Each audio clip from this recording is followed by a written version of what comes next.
So welcome back to Straight Fire. A guy you know, he's one of the most prominent voices on college football. Bruce Feldman. He does everything: studio, sideline reporting. He's on Big Noon Kickoff. Bruce, how you doing, man? I'm doing good. We feel like we're in the home stretch of this season now that we're Yeah. in November, and it's hopefully it's getting to the most fun part of this now that we some of the playoff picture is starting to take a little bit of shape. Mm. Yeah, I will say I heard a weird comment from a buddy who was like, I hope college football doesn't become college basketball where the season is, pretty damn good. But it's just like, okay, we're still going to only think about the playoff. And I find myself sometimes thinking like, oh, damn, that might be accurate. I don't know. How do you feel?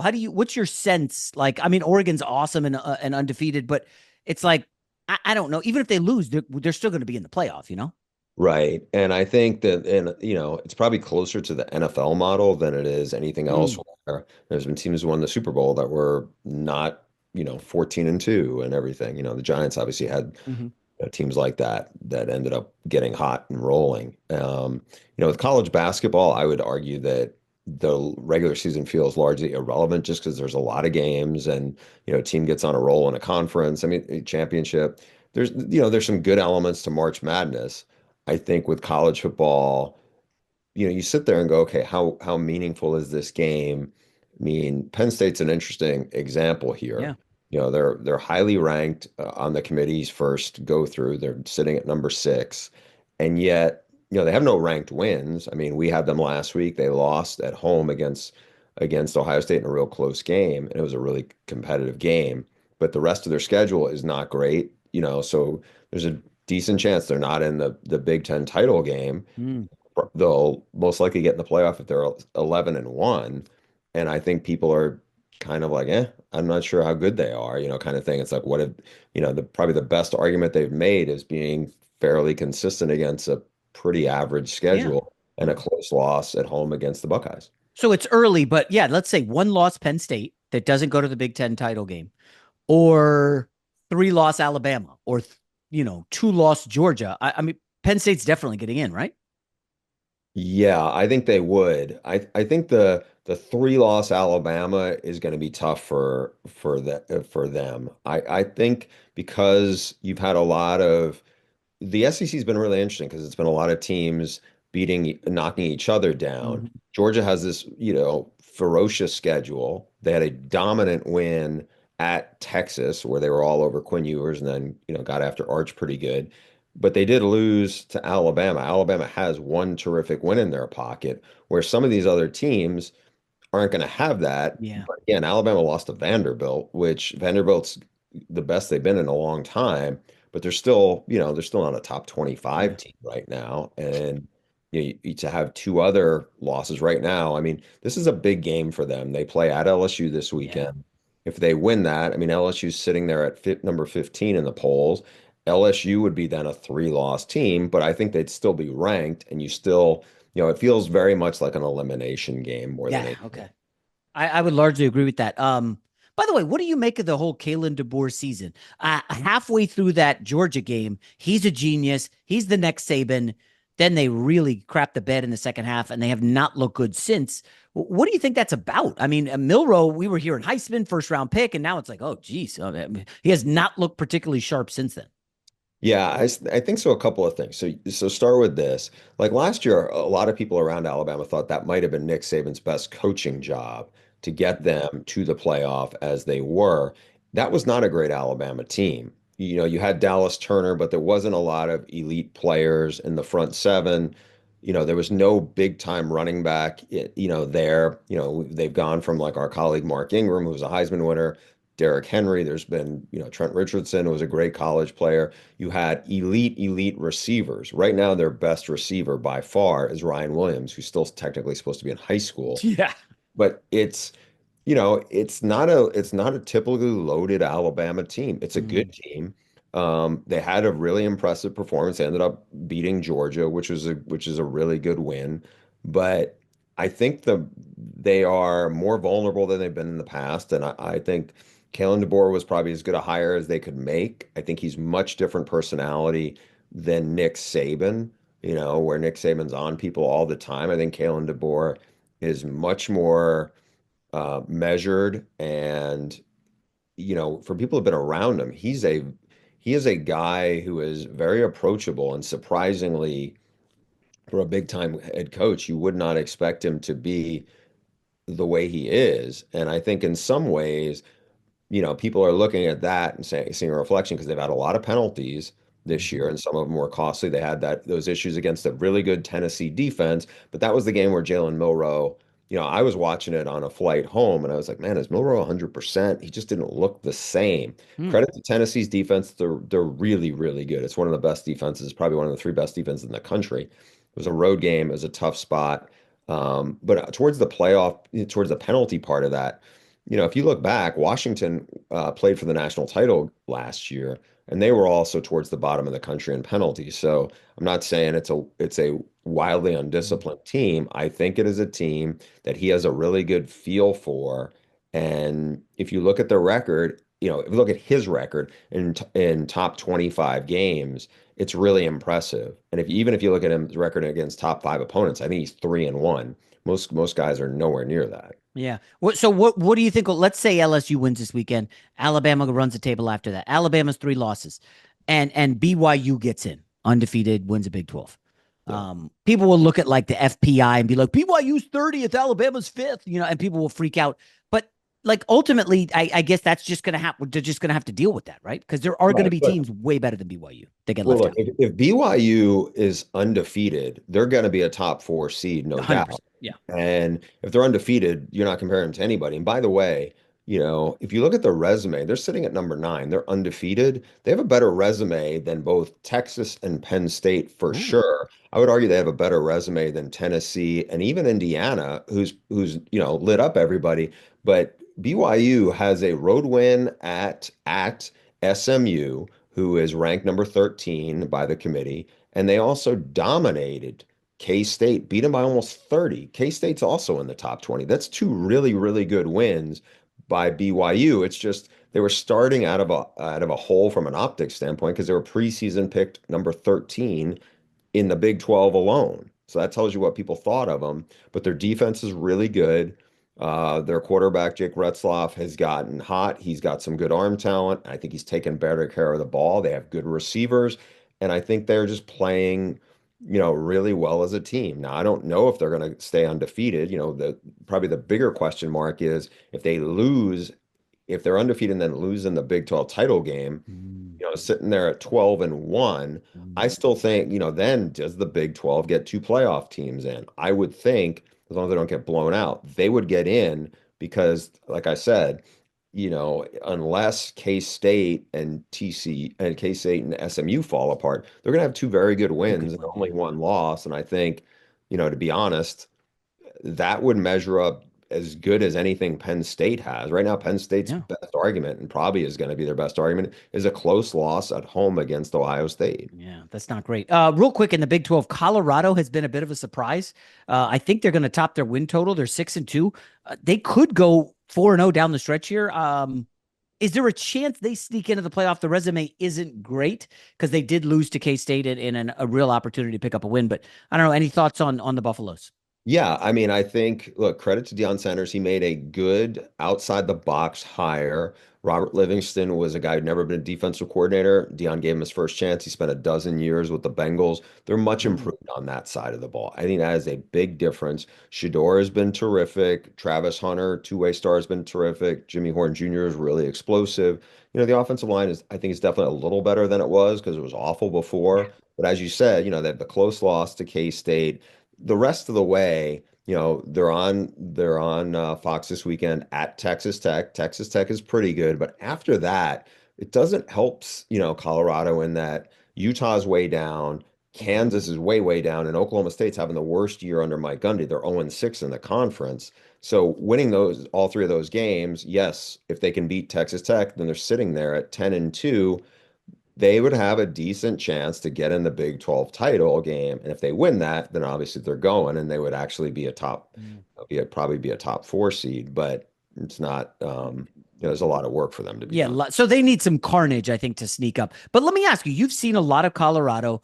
When it comes to NFL prospects, are you in the Shador camp or the Cam Ward camp? Well, first of all, your thoughts, and then what I'm just curious what you think NFL teams will see.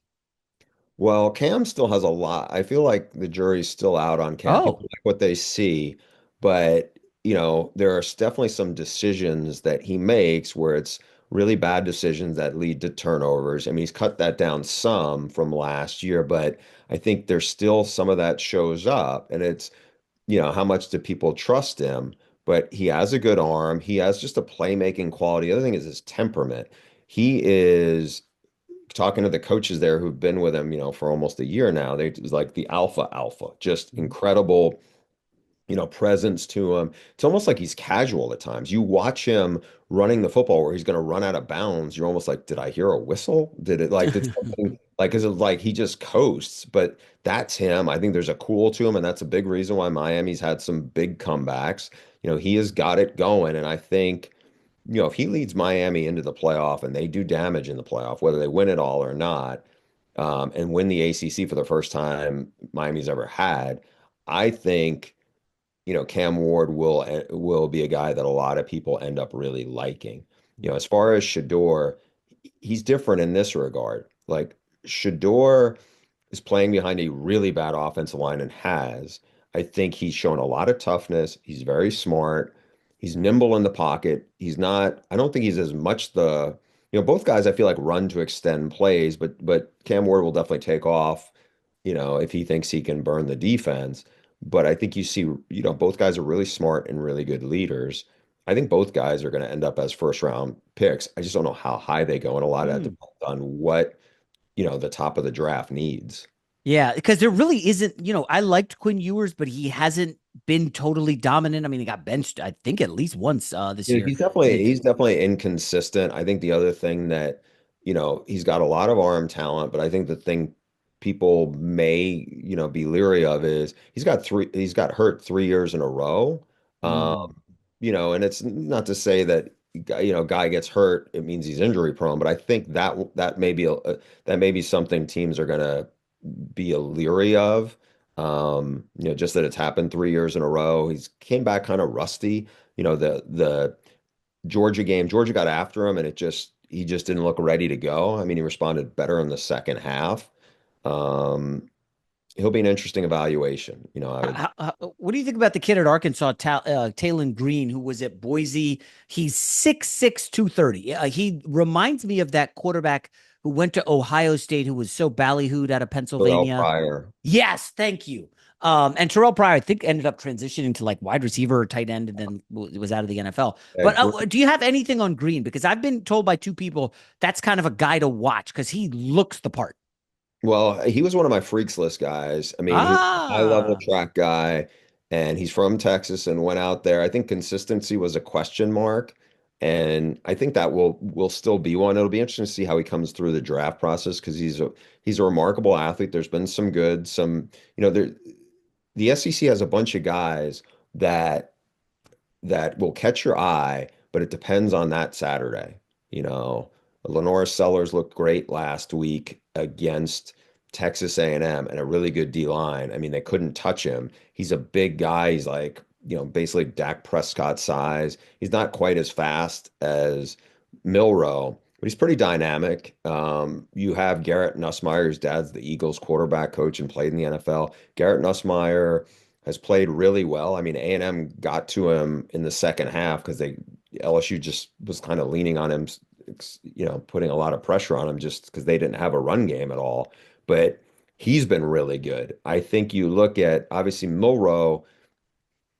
I feel like if you can get another year from him where it's like, do we feel like he keeps developing as a passer because he's such a dynamic runner? And I've heard great things from DeBoer about his work ethic and his commitment. It's just I think it's the consistency.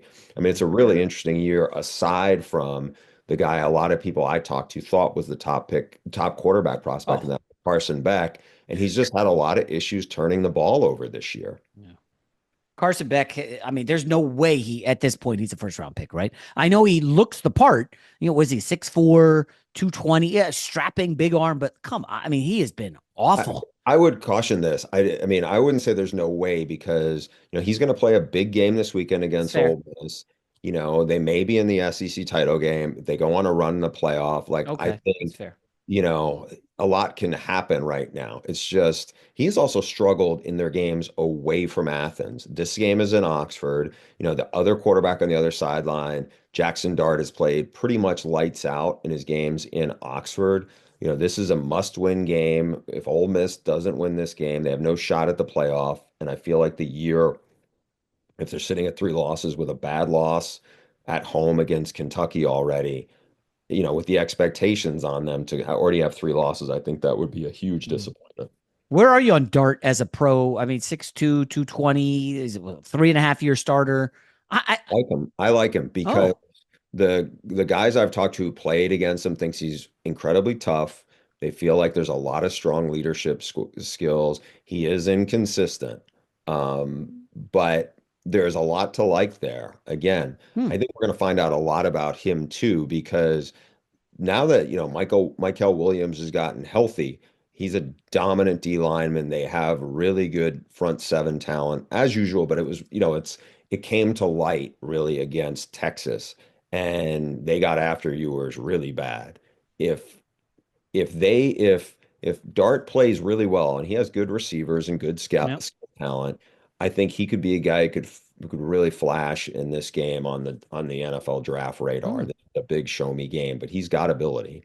So maybe the quarterback class isn't as bad as I think it is, just because there's two guys that are clearly good, and then there's a bunch of others. Like it's just weird, Bruce, because in recent years we haven't had a lot of second round quarterbacks. It's either like they love you in the first, or you're going to drop, you're a mid round pick.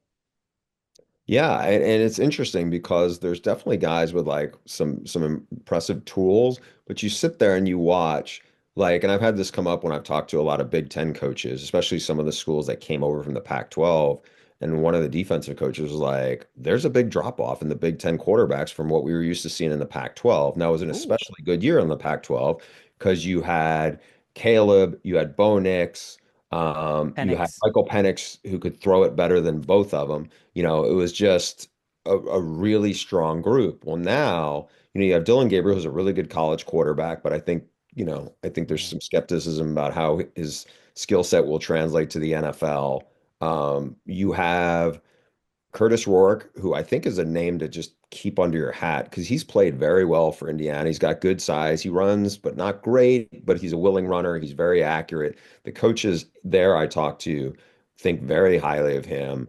Hmm. But it's not a Not great. really strong group in the Big Ten. You have some guys with some talent, but they're guys who like are pretty far away in terms Hmm. of, you look at Aiden Childs, who's a sophomore at Michigan State, a lot of arm talent, moves well, but needs a lot of work reading defenses and that kind of thing, and has been turning the ball over a lot. Maybe a year from now, that guy will be a guy.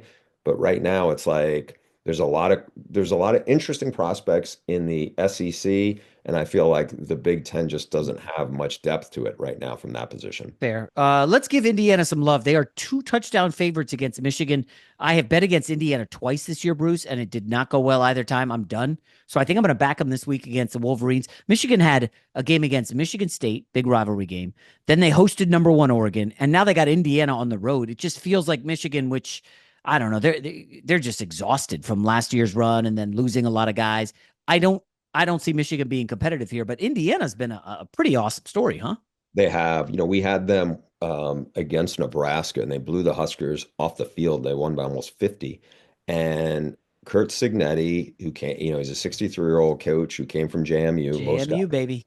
Most guys didn't know who he was, Yeah. diehard college football fans. He came in and kind of planted the flag pretty quick with some really bold statements, and his team has backed him up. Now I think, they've done really well in the portal. They took a bunch of good players from JMU, and then they supplemented them with good players from other, got a guy from ODU, got a guy from Wake Forest, and those guys have fit really well. I think they are very well coached and they're executing. And I think there's an edge to them. We're probably going to have them in a couple of weeks at Ohio State. That'll be a huge game for them. I don't think they'll stumble between now and then because they're just playing at such a high level the way they execute. I mean, I've talked to coaches who have played, a bunch of the top teams in the Big Ten, and they kind of come away going, after we watch the Fillmore game, Rourke is much better than people realize, and Hmm. they start to kind of reassess because there's really not a lot of footprint on this Indiana team. They have a cornerback who's a remarkable, playmaker, D'Angelo Pons. He's a sophomore. He's a short corner from Miami who originally, is from the same high school as J.J. Smith, the great Ohio State freshman. And he's just short, but he's an elite athlete and he's a playmaker. He had two picks last week and a pick six. And they have some really good edge rushers. One of them they got from JMU, who's very disruptive. I mean, I think there's guys who maybe a little, the edge rusher 6'1", 265, the corner's 5'9". Like there may be one measurable that's slightly off, but everything else is high level. And I think you're seeing that really flourish in that program. Real quick, Notre Dame, they had the early season awesome win over A&M. And then they stumble the following weekend. Everybody wrote him off. Riley Leonard's been not great, but here they are. You look at the schedule, you're like, oh, FSU, that's a win. UVA, that's a win. They're probably going to beat Army. And then USC's struggling, just change their quarterback. Like Notre Dame should run the table here, no? They should. I mean, I don't think Army's a given. They're super physical and they're never easy to play. But they played a Navy team that's Yeah. not the same kind of system, even though obviously it's both service academies. They were undefeated. Notre Dame beat them 51-14 and blew them Yeah. off the field. I agree with you. They should handle FSU and UVA. I think they'll handle Army. And then they play USC out here at the Coliseum. Who knows what kind of, USC's dangerous enough. Like we'll see what happens. Jaden Mayava is the quarterback switch. He was the freshman of the year in the Mountain West last year. He's a bigger, more athletic quarterback than Miller Moss. If he gives them something in the run game in addition to the pass, like, USC has the kind of receivers that can give anybody problems. Just don't know. You just don't know what kind of shape USC is going to be in at the end of the year. I mean, they're coming off this, lost four of the last five. They're definitely that'll be an interesting one. But if you're Notre Dame sitting there, like Notre Dame has a couple of wins that look better now than I think coming out of that Texas A&M game where you're looking at their schedule and you already saw FSU stumbling. You're like, who's going to be really good here? Stanford's Yeah. not. Georgia Tech's kind of meh. Purdue stinks. Oh, No, Florida State stinks, but Louisville is good. yeah, they're not That's a bad. good win. And Army and Navy will, if they get Army, that'll be good wins. And, USC won't because if they beat them, USC be whatever, a six-loss team at least. Yeah. But I still think at 11-1 with a really good win at least at A&M the start of the season, I don't think you can gong them too much for losing, to Northern Illinois. All right. The last question. I thought the James Franklin stuff was overblown. All these Penn State fans want to run him out of town. I don't care about the fan yelling at him, but like it just feels weird. Okay, he struggled against Ohio State. So what? They've been an underdog in every single one of those games. I mean, I know he hasn't won a lot of games against what, top 10 teams, but like it just feels like a little strange. I'm just curious. Do you think there's any coach, maybe Franklin's included, who from a top 20 team that may be a surprise, hey, we're done with this guy. We're over it once the season ends. Have you heard any rumblings anywhere? Not for like that. I mean, the guy's going to probably go 11-1. I Yeah. don't, it's like they can be frustrated with him. I think, sometimes we talk about these games like, is it going to change the narrative? It would have to, because right now, I feel like almost everybody outside of State College feels like, and maybe even some of the, surely some of the fans, I think, probably feel like, okay, we're good, but we can't beat anybody that's that good. And Mm, that's got to be a frustration, especially how shaky Ohio State looked the game before when they struggled with a very mediocre Nebraska team. But, they had their opportunities. The offense has been kind of a dud in big games. That was the story last year when he changed offensive coordinators. I think Andy Kotelnicki, who came from Kansas, is an upgrade, but they couldn't punch it in when they needed to. Their uh, only touchdown was on a pick six. I mean, I get it. That's why it's frustrating. I think you sit there and wonder, like, what is it going to take for this team? Because they have a bunch of NFL dudes on both sides of the ball, yeah. especially on the D line and good running backs. The tight end's a really good player. Um, but for whatever reason, they just cannot. I don't know if it's they get tight in the big game, and that's what it feels like.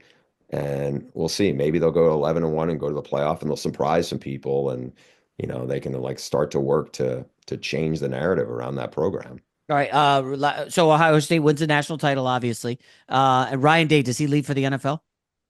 Ooh, that would be a good question. That wouldn't shock me. If Interesting. he did that, because at that point, what more is there to do? You kind of Yeah. leaving on a high note. That's a super fishbowl kind of job. Like there's a handful of jobs in the SEC that are big fishbowl jobs where I think it's really tough on a lot of families.